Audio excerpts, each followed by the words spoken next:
салом бинандагони арҷманд, имрӯз 26 октябр аст ва ман Хиромон Бақозода нашри имрӯзаи барномаи ахбори озодиро тақдими шумо мекунам. Таваҷҷӯҳ кунед ба сархати мавзӯъҳо.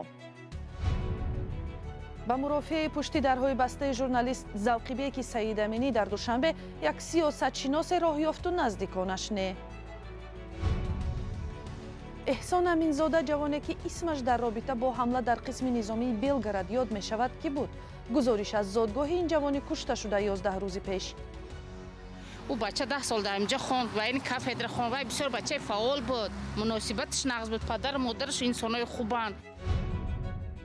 55 соли пурҳунари Мастона Эргаш ва дар маҳфили идонаи овозхони маҳбуб ҳаводорону муаллифони таронаҳои ин овозхони тоҷик ҷамъ шуданд. пеши чашми ман он духтара ки кӯчак хурдакак ба он румошаш ба он шармгиниш аз қишлоқ ва ин профессора ман имрӯз мехоҳам табрик кунам. аз иҷодиёти ман ба камаш мумкин як 30 рӯз сохтааст. дар Душанбе имрӯз пушти дарҳои баста мурофиаи Завқибеки Саидаминӣ, журналисти тоҷик идома кард, ки ӯро мақомот ба узвият дар созмонҳои тундравӣ мамнӯъ гумонбар медонанд. худаш ин иттиҳомотро комилан беасос меномад. Саидаминӣ ҳам мисли 6 журналисту блогери дигар тобистони имсол боздошт шуд. Саринози Рӯҳулло баъзе ҷузъиёти мурофиаи имрӯзаи журналистро гузориш медиҳад. мурофиаи рӯзноманигор Завқибек Саидаминӣ рӯзи 26 октябр мисли муҳокимаи дигар хабарнигорони боздоштшуда паси дарҳои баста сурат гирифт. Касеро ба толо роҳ надоданд ва маълум нест тарафҳо чӣ гуфтанду чӣ шуниданд. ҳатто вакили дифои ӯ ҳам баъд аз мурофиа бо журналистон суҳбат накард. хабарнигори тоҷикро ки моҳи июли имсол дастгир шуд ба ҳамкорӣ бо созмонҳои мамнӯи ҳизби Наҳзати Исломӣ ва гурӯҳи 24 муттаҳам мекунанд. ба иттилои пайвандонаш дар мурофиаи рӯзи чаҳоршанбе баъзе аз мутахассисон аз ҷумла як сиёсатшинос ширкат кард.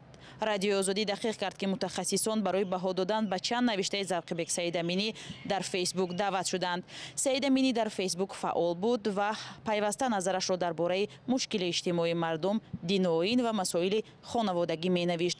ӯ ки дар телевизиони давлатии Тоҷикистон ҳам кор кардааст, бо суҳбатҳояш дар шабакаҳои иҷтимоӣ машҳур гашта аз зумраи онҳое дониста мешуд, ки талош доранд ҳақиқатҳо гуфта шаванд.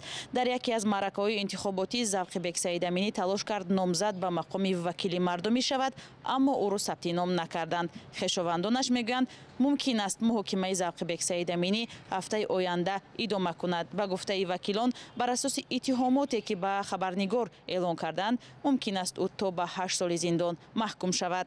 дар ним соли охир дар Тоҷикистон дасти кам 7 рӯзноманигору блогер дастгир ва 3 нафари онҳо Абдулло Ғурбатӣ, Далер Эмомалӣ ва Муҳаммади Султон ба зиндон маҳкум шуданд. созмонҳои ҳомии ҳуқуқ аз давлати Тоҷикистон хостанд, ки ҳамаи онҳоро озод кунад ва имкон бидиҳад хабарнигорон бетарс ва таъқиб кор ва воқеиятҳо дар кишварро инъикос кунанд, даъвате ки то кунун нодида гирифта мешавад.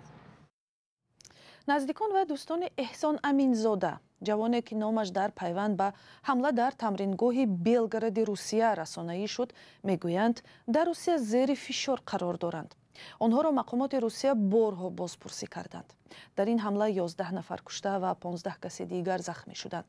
эҳсон Аминзода зодаи ноҳияи Кӯшониён аст ва ҳамкорони мо Амир Исоев ва Алишер Зарифӣ ба зодгоҳи ин ҷавон рафтанд.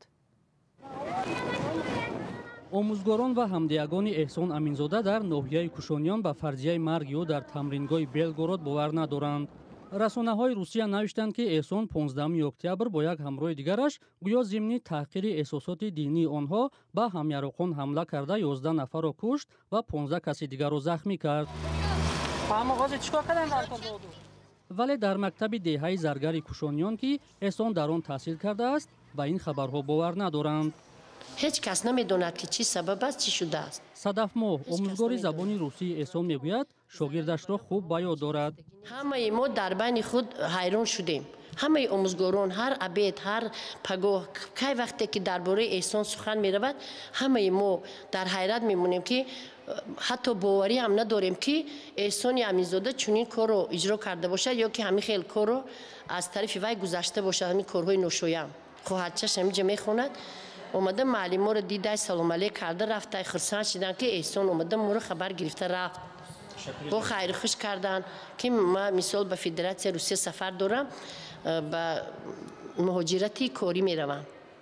тамом. احسان امینزاده روز 10 اکتبر در مسکو گم شده بود. نزدیکانش تخمین میزنند که شاید او را مجبوراً به جنگ اوکراین جلب کردند. در زادگاهش باور ندارند که او با اختیار خود به ارتش روسیه پیوسته یا میل به تروریسم و آدمکشی داشته باشد.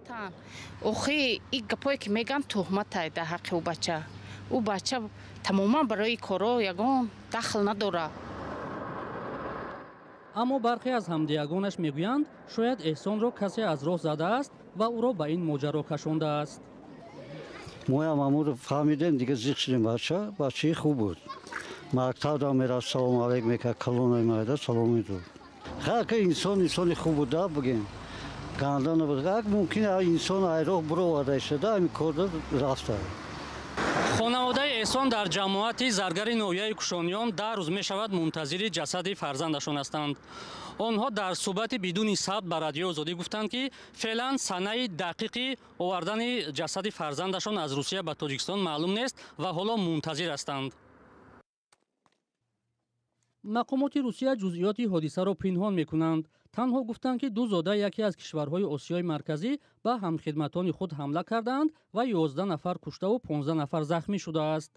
جزئیات و واقعیت آن چیزی که در بلگراد گذشت ناروشن است.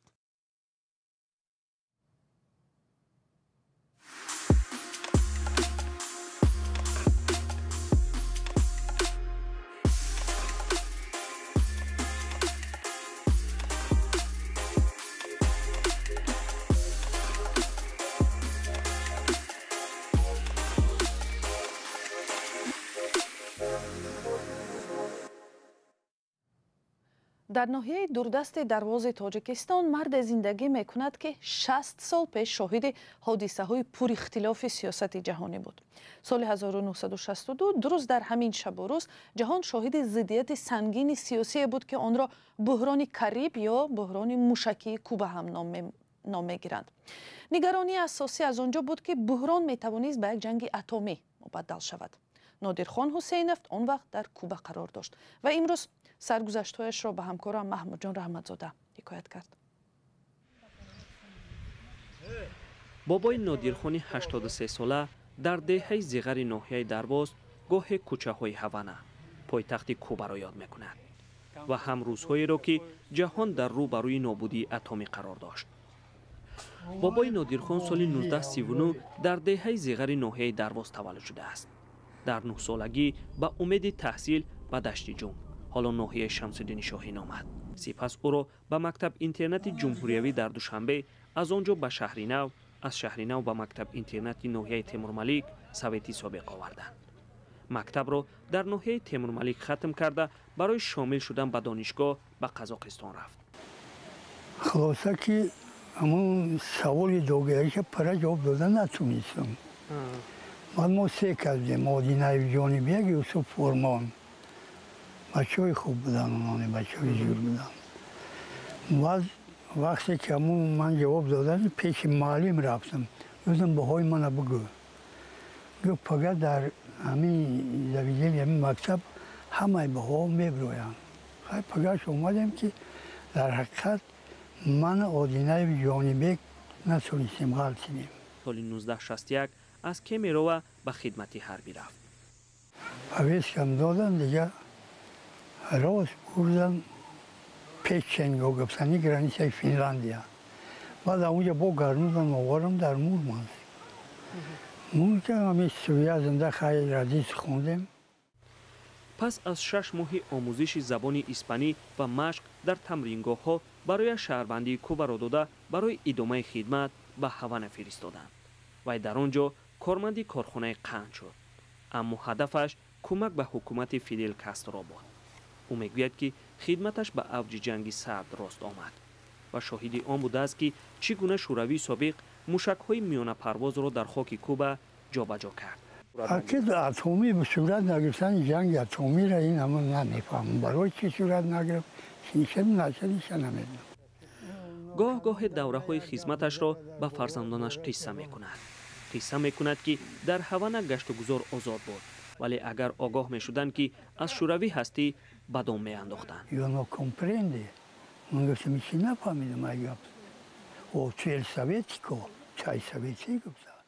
این مرد 83 ساله شاهد جنگ سرد بود که نزدیک بود به یک رویارویی هسته‌ای انجامد. از فیدل کاسترو رهبر وقت کوبا صاحب دیپلم شده است، اما در حکومت درواز آن را گرفتند و دیگر برنگرداندند. دیپلم نوشتگی بود. ای راول کاسترو علاهیده به دیپلم، ای فیدل کاسترو علاهیده به دیپلم، ای مالینوفسکی علاهیده. ای هر کدام شد دیپلم داشت. اکنون از سال 1966 در درواز به سر میبرد. حالا دوران پیری میراند. در این مکان برای 4 پسرش خانه ساخته است. اکنون در این حولی کلان و در پهلوی فرزندان کسی آید روزهای گذشته‌اش را یاد میکند. گاهی تنها ماند به این کوه‌ها میبراید.